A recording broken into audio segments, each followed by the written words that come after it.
अस्सलाम वालेकुम स्टूडेंट्स। तो आज हम फार्माकोलॉजी का फर्स्ट चैप्टर स्टार्ट करने लगे हैं जिसका नाम है इंट्रोडक्शन टू फार्माकोलॉजी।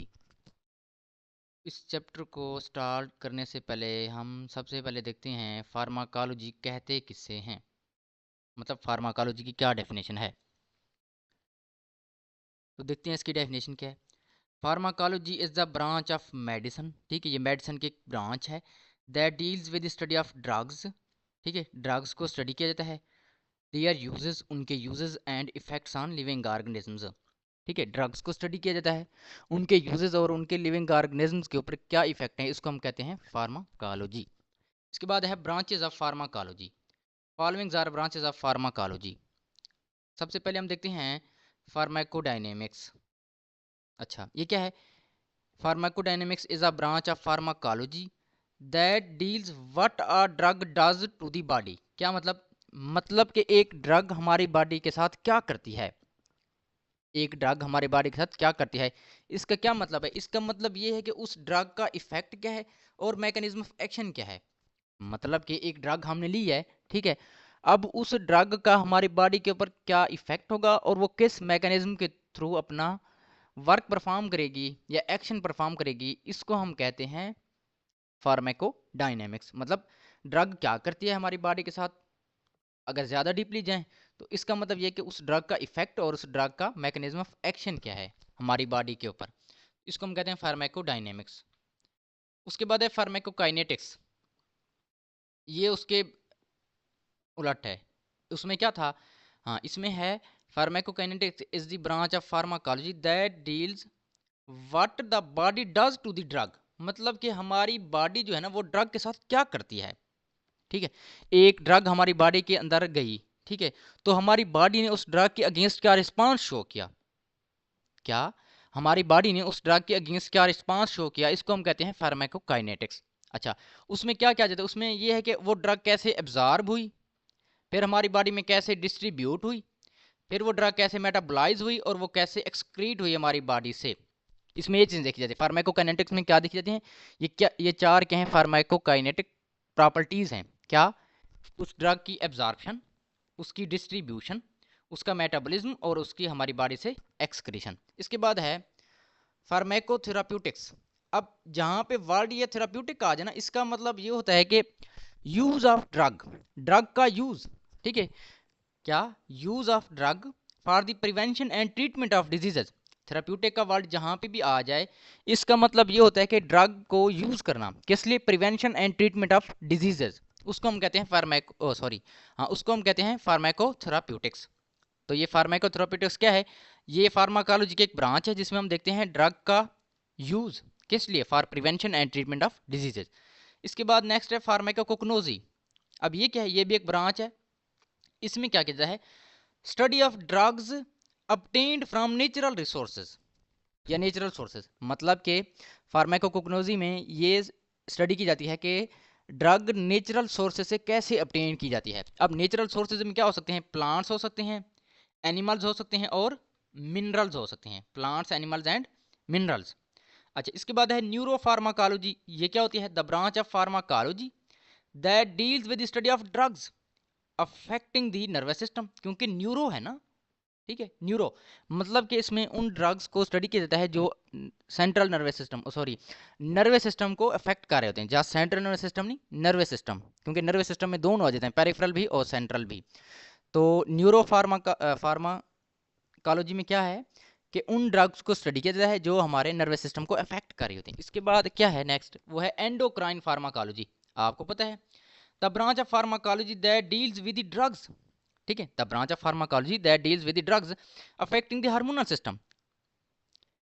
ये फार्माकोलॉजी की ब्रांच है जिसमें क्या किया है? ड्रग्स को स्टडी किया जाता है जो क्या कर रहे होते हैं? हार्मोनल सिस्टम को अफेक्ट कर रहे हैं। इसे हम कहते हैं एंडोक्राइन फार्माकोलॉजी। इसके बाद है टॉक्सिकोलॉजी, टॉक्सिक, जहरीला, ठीक है, जहर। अच्छा, इसकी क्या डेफिनेशन है? Toxicology is the branch of pharmacology that deals with study of harmful या फिर एडवर्स इफेक्ट्स। टॉक्सिकोलॉजी क्या है? ये फार्माकोलॉजी की एक ब्रांच है जिसमें हम क्या करते हैं, स्टडी करते हैं हार्मफुल या फिर adverse effects of drugs. Harmful या एडवर्स एक ही बात है, ठीक है। हार्मफुल या फिर adverse effects of drugs and chemicals on living organisms, इसको हम कहते हैं टॉक्सिकोलॉजी। ये हमारे पास ही कुछ ब्रांचेस ऑफ फार्माकोलॉजी। इसके बाद हम देखते हैं थेराप्यूटिक प्रॉपर्टीज। मैंने बताया था ना कि 4 थेराप्यूटिक प्रॉपर्टीज होती हैं, ऊपर मैंने डेफिनेशन बताया था। अब हम उनको थोड़ा सा एक्सप्लेन करते हैं। Followings are 4 pharmacokinetic properties, therapeutic कह रहा हूँ सॉरी, फार्माकोकाइनेटिक प्रॉपर्टीज। अच्छा, पहले क्या थी, एब्जॉर्प्शन। इसका क्या मतलब है, it is the process in which drug इंटर्स the blood. ठीक है, ये एक ऐसा प्रोसेस है जिसमें जो ड्रग है वो हमारे ब्लड में इंटर होती है। कहाँ से, from the site of administration, मतलब कि साइट ऑफ एडमिनिस्ट्रेशन से ड्रग हमारी ब्लड में कैसे इंटर होती है, इस प्रोसेस को हम कहते हैं एब्जॉर्प्शन। इसके बाद है डिस्ट्रीब्यूशन। ये क्या है, it is the process of spreading of drug. इसमें क्या है, ड्रग को स्प्रेड किया जाता है। कैसे, from blood to different tissues and cells. मतलब कि पहले एब्जॉर्प्शन में क्या था, साइट ऑफ एडमिनिस्ट्रेशन से ड्रग गई हमारे ब्लड में। अब हमारे ब्लड, आपको पता है कि जो हमारा हार्ट है वो ब्लड को सर्कुलेट करता है ना पूरी बॉडी में, तो क्या होगा, उस ब्लड के जरिए जो हमारी ड्रग है वो बॉडी ऑर्गन तक जाएगी, बॉडी पार्ट्स तक जाएगी, बॉडी सेल्स तक, बॉडी टिश्यूज तक। ठीक है, इसको हम कहते हैं डिस्ट्रीब्यूशन। ड्रग डिस्ट्रीब्यूट हो रही है with the help of blood. अच्छा, नेक्स्ट क्या है, metabolism. It is the process in which body, आपको पता है कि ड्रग मेटाबॉलिज्म में कौन होता है, लिवर, पढ़ चुके हैं हम। ठीक है, it is the process in which body, body का कौन सा पार्ट, लिवर, जो ड्रग को क्या करता है, डिटॉक्सिफिकेशन ऑफ ड्रग्स, आपने पढ़ा था ना, जो ड्रग को ब्रेक करता है किस में, into simpler and inactive forms. इसके बाद क्या है नेक्स्ट, वो है एलिमिनेशन या फिर एक्सक्रीशन। अब ये क्या है, it is the process of removal of drugs. ये क्या है, process of removal of drugs and its waste products from the body. मतलब कि क्या है, ये एक ऐसा प्रोसेस है जिसमें क्या किया जाता है, ड्रग को रिमूव किया जाए और ड्रग के वेस्ट प्रोडक्ट्स को हमारी बॉडी से, कैसे, वो यूरिन के जरिए भी हो सकते हैं, वो बाइल के जरिए भी हो सकते हैं, वो फीसेस के जरिए भी हो सकते हैं। इसके बाद हम देखते हैं ड्रग क्या होते हैं हमारे पास। ड्रग क्या चीज है,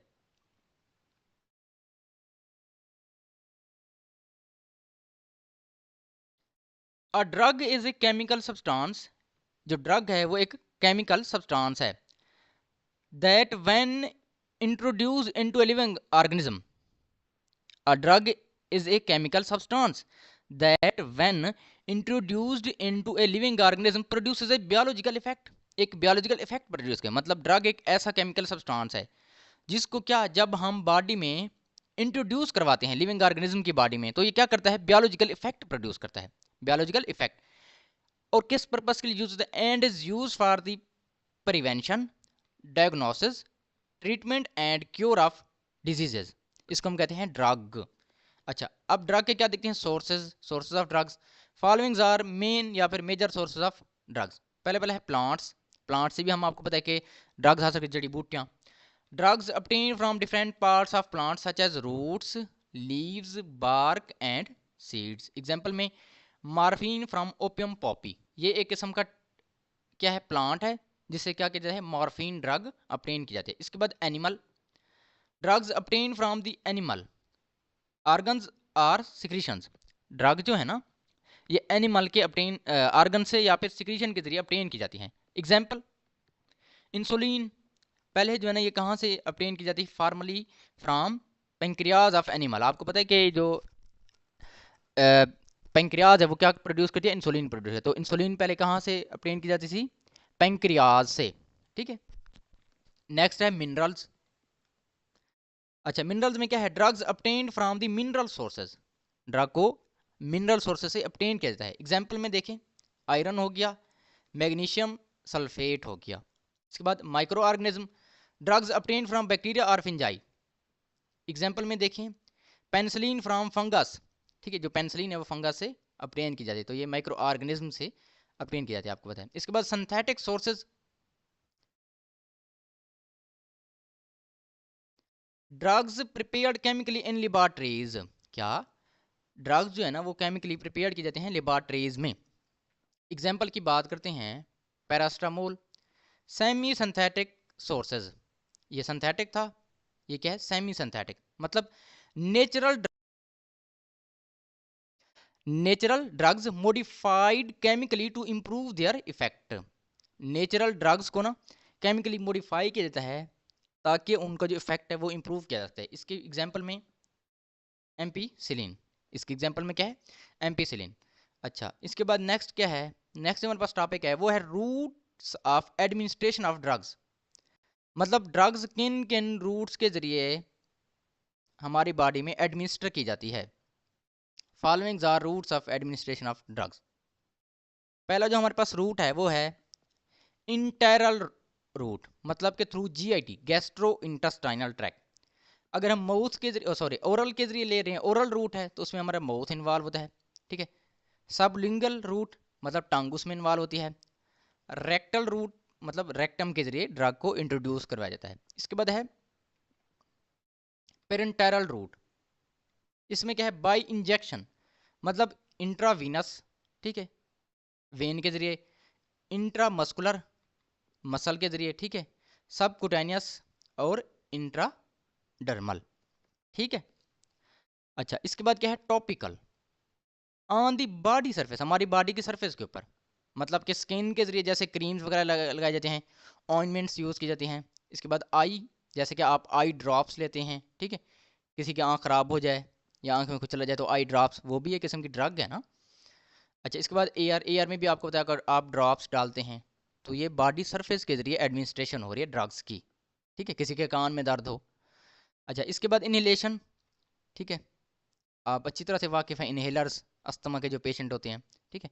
इनहेलेशन मतलब through lungs gases and vapours, मतलब कि अस्थमा इनहेलर्स और अनस्थेटिक गैसेस, ठीक है, बेहोश करने वाली गैस, ठीक है। तो ये इनहेलर मतलब इनहेलेशन लंग्स के जरिए ये एडमिनिस्ट्रेट की जाती है। अच्छा, अब हमने ये रूट्स देखे, उसके बाद नेक्स्ट हम देखते हैं कि इन रूट्स के एडवांटेजेस या इंडिकेशंस और डिसएडवांटेजेस या फिर रिस्क्स क्या हैं। एडवांटेजेस मतलब indications and disadvantages mean risks of routes of drugs administration. पहले पहले क्या है हमारे पास इंटेरल रूट, पहले पहले क्या है इंटेरल रूट, जिसमें हमारे पास क्या था, ओरल था, सबलिंगुअल था और रेक्टल था। अब इस इंटेरल रूट के क्या एडवांटेजेस हैं, पहले पहले इजी एंड कन्वीनियंट, ठीक है, इजी एंड कन्वीनियंट। इसके बाद ये क्या है, safe and non invasive, safe and non invasive. इसके बाद क्या है, चीप, सस्ता, जैसे हम टैबलेट्स वगैरह लेते हैं वो तो सस्ती होती हैं, कुछ महंगी भी होती हैं लेकिन मोस्टली जो है ना वो टैबलेट्स अफोर्डेबल हैं। इसके बाद no need for sterile technique, ठीक है जी। इसके बाद नेक्स्ट इसके डिसएडवांटेजेस देखते हैं, ठीक है। डिसएडवांटेज में क्या है, डिसएडवांटेजेस में क्या है, इसका जो ऑनसेट है ना एक्शन का वो बड़ा स्लो होता है, ठीक है। आप एक इंजेक्शन लगवाएं, ठीक है, मतलब कि आईवी के जरिए आपने कोई इंजेक्शन लिया है, अब आपने कोई सिरप लिया है तो उस सिरप का इफेक्ट इतनी जल्दी नहीं होगा, उस इंजेक्शन का इफेक्ट जल्दी होगा, क्योंकि सिरप आपने सबलिंगुअल पाथवे के जरिए लिया है, रूट के जरिए, सॉरी पाथवे कर रहा हूँ, या ओरल रूट के जरिए लिया है। लेकिन जो आपने इंजेक्शन वगैरह लगवाया है ना, ठीक है, आईएम या आईवी इंजेक्शन कह लें, वो लगवाया है तो वो बड़ा फास्ट होगा, ठीक है, वो क्या होगा, फास्ट उसका इफेक्ट होगा। अच्छा, ड्रग्स में be destroyed by gastric juice या फिर ओरल रूट के जरिए अगर हम ले रहे हैं, ठीक है। आपको पता है कि स्टमक से गैस्ट्रिक जूस निकलता है जो एसिडिक इन नेचर होता है, तो वो क्या करता है, वो ड्रग को डिस्ट्रॉय कर सकता है, ये इसका एक डिसएडवांटेज होगा। इसके बाद क्या है next, not suitable for unconscious और वॉमिटिंग पेशेंट्स, मतलब ये अगर एक पेशेंट को वॉमिटिंग आ रही है या वो अनकॉन्शियस है तो क्या आप उसे सिरप दे सकते हैं, टैबलेट दे सकते हैं, बिल्कुल भी नहीं, तो ये इसका एक डिसएडवांटेज है। इसके बाद इसकी जो एब्जॉर्प्शन है वो इरेगुलर होती है, एब्जॉर्प्शन इरेगुलर होती है। इसके बाद क्या है, पेरेंटेरल रूट, जिसमें हमारे पास आईवी आ गया, आईएम आ गया, ठीक है, सबकुटेनियस और इंट्राडर्मल।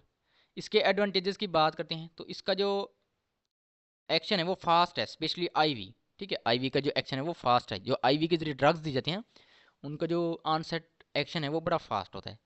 इसके बाद यूजफुल इन एमरजेंसीज, बिल्कुल, मतलब एमरजेंसी कंडीशन में इनको यूज़ किया जाता है।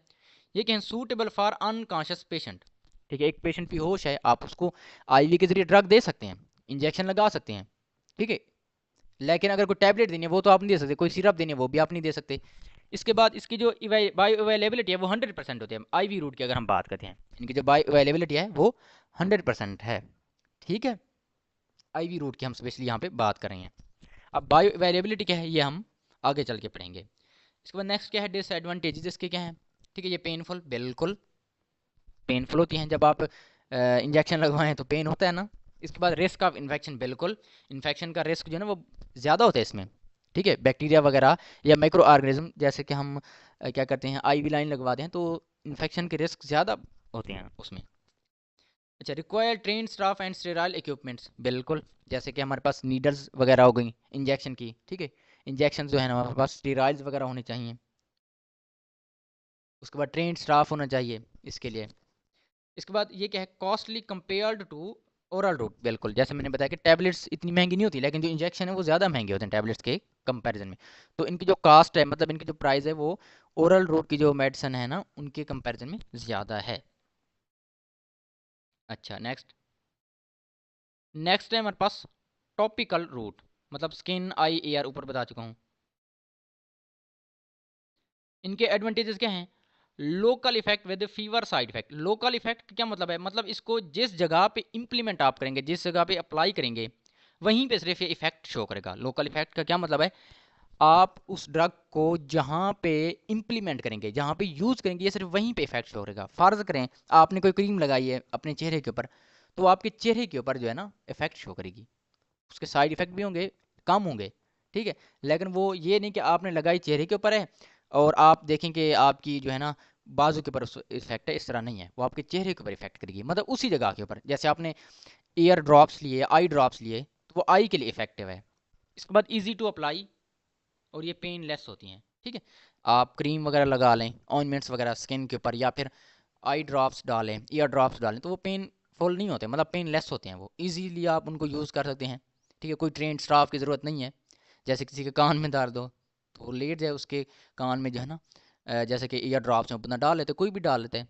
मतलब इसके लिए कोई ट्रेन स्टाफ वगैरह नहीं चाहिए। ये भी है इसका एक एडवांटेज।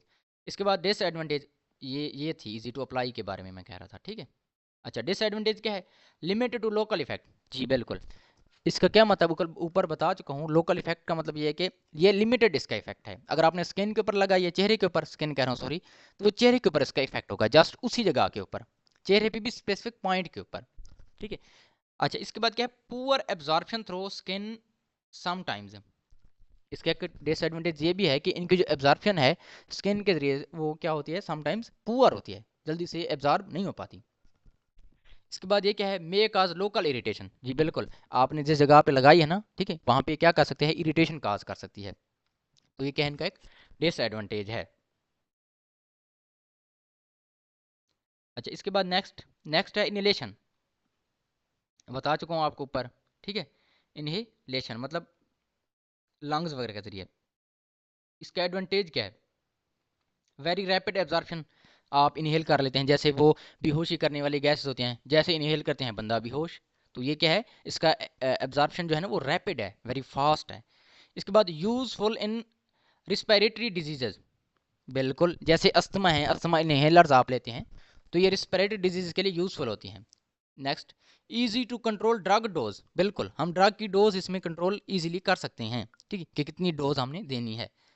अच्छा, जैसे एक बंदा है, ठीक है, अस्थमेटिक है, तो वो इनहेलर ले रहा है, तो उसको पता है कि जब डोज कंप्लीट हो जाएगी, उसे पता लग जाएगा कि वो डोज कंप्लीट हो गई, तो वो कंट्रोल कर सकते हैं उसको। मतलब अपने 2 दफ़ा सांस लिया, 3 दफ़ा सांस लिया, इनहेल किया है, तो आपको पता लग जाएगा अब मेरी सेहत जो है ना बेहतर है, मतलब अब मुझे सांस अच्छी तरह से आ रहा है, तो आप उसकी डोज लेना बंद कर देंगे, तो आप उसको इजीली कंट्रोल कर सकते हैं। मतलब अपनी बॉडी की नीड के अकॉर्डिंग आप उसकी डोज ले सकते हैं। अच्छा इसके बाद क्या है डिसएडवांटेज, ये क्या है, रिक्वायर्स स्पेशल डिवाइसेस। ठीक है, डिसएडवांटेज क्या है, स्पेशल डिवाइसेस इसके लिए रिक्वायर्ड, जैसे इनहेलर्स वगैरह हो गए या नेबुलाइजर्स हो गए। ठीक है, किसी को नेबुलाइज करना है या इनहेल करना है तो उसके लिए इनहेलर्स वगैरह चाहिए, नेबुलाइजर्स चाहिए। अच्छा इसके बाद ये क्या है, can cause respiratory track, can irritate respiratory track, बिल्कुल ये रिस्पिरेटरी ट्रैक्ट को क्या कर सकते हैं, इरिटेट कर सकती है, वहाँ पे कॉम्प्लिकेशंस काज कर सकती है। इसके बाद क्या है next, not suitable for all drugs. ठीक है, ये ऑल ड्रग्स के लिए सूटेबल नहीं है। मतलब ये नहीं है कि आप जो है ना सारी ड्रग्स इनहेलेशन के जरिए ले सकते हैं, नहीं, कुछ स्पेसिफिक ड्रग्स हैं। ठीक है, जो आप इनहेल कर सकते हैं। ये नहीं कि आपने क्या कहते हैं डाइक्लो लगवाना है तो डाइक्लो को आप इनहेल कर लो ठीक है।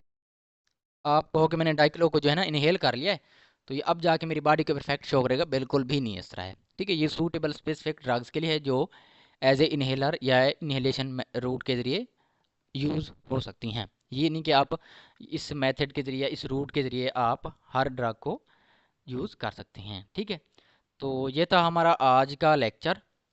उम्मीद है आपको सारे पॉइंट्स क्लियर हो गए होंगे।